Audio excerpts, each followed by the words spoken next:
Okay. Hi, this is Apple from the Batman Universe podcast, and we are here with James Tucker from the Batman Brave and the Bold. So, and guys, he is a Batman fan, hardcore like us. So, James, what can you tell us? We got to see like some of the stuff from today. New episode that's coming out. We were worried about the musical. We were like, oh no, where are they going with this one? But you know what? For hardcore fans, I think we're gonna love it. I enjoyed it as I sat there. So, and you won hardcore fans over. You know, we were expecting the campy side. Right, yeah. How can you describe what your work has been done on Batman Brave and the Bold, and how do you manage to win us over? When I went into this, I was born watching Batman on TV with Adam West. My first Batman comic was Batman Brave and the Bold, so I knew that Batman was had a wealth of history that you could draw on and still think what Batman was cool. Not everybody came to Batman when he was, dark and brooding and on the, sitting next to gargoyles. There's another kind of Batman you can do that's still just as entertaining and true to the character. With this show, I just wanted to show Batman in all his different facets. We have dark episodes, we have humorous episodes.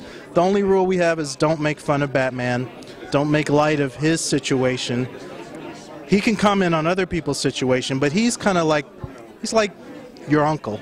He's the guy yeah, he went through some rough times, he was in Nam, but he's still really cool, and he can punch your lights out if you get out of line. He's a cool guy, and that's all we wanted to do was maintain that, not make fun of him, and bring in all the wealth of DC characters to see how he bounces off of them. I mean, he's like, I think, Superman's like the Boy Scout of the DC universe, not in a bad way, but he's the everyman, whereas Batman's like the grounding force. He's what makes DC real. So anytime you bring a character from the DC universe, and it can be like wild, like Metal Men, a strange out there concept, but the minute they're with Batman, suddenly they become cool, they become real. So that was the idea going in, and I love DC Comics. Batman's my all-time favorite hero. I wouldn't be standing here if I didn't love Batman, so I was never going to let you guys down. So.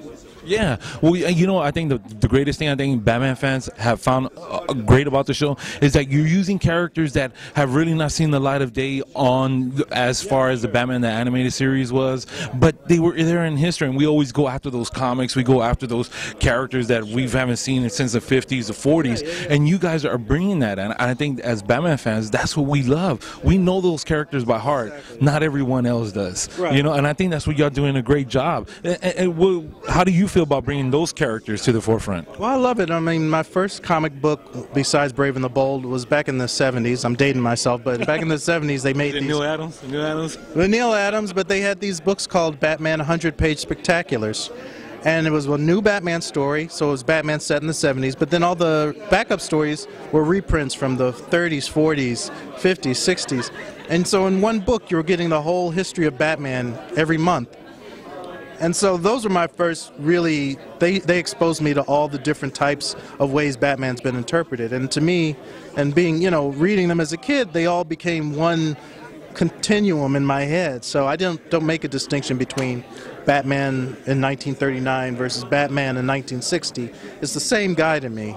And even when I'm watching Adam West, I know a lot of people hate Adam West, but if you look at it from a standpoint, he's literally doing a 1950s Silver Age story, literally. Like, even the way he delivers his dialogue with his exclamation points, and that show gets a lot of flack from comic book fans. But if you know the history, if you know that they too were referencing comic book stories, there's a lot there to enjoy. So I just wanted to take the idea of, when I was a kid watching that show, I did not catch that they were making fun of Batman. I didn't catch all the humor. To me, it was as real as anything else.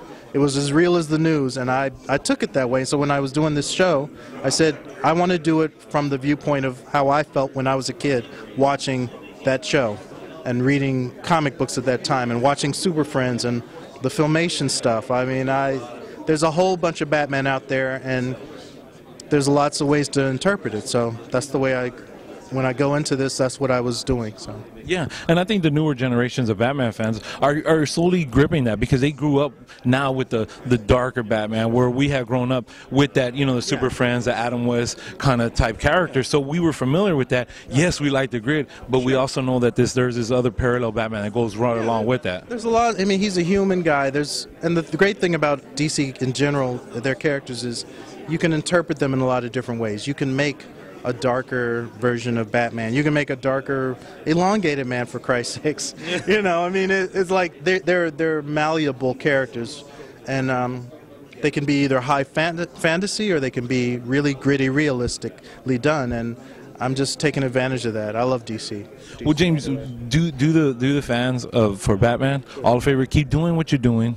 We love it. We love the characters that you're bringing out because we feel it's about time that someone gets to really see our world that we live in. Again, this outside from the Joker, the Riddler, the Penguin.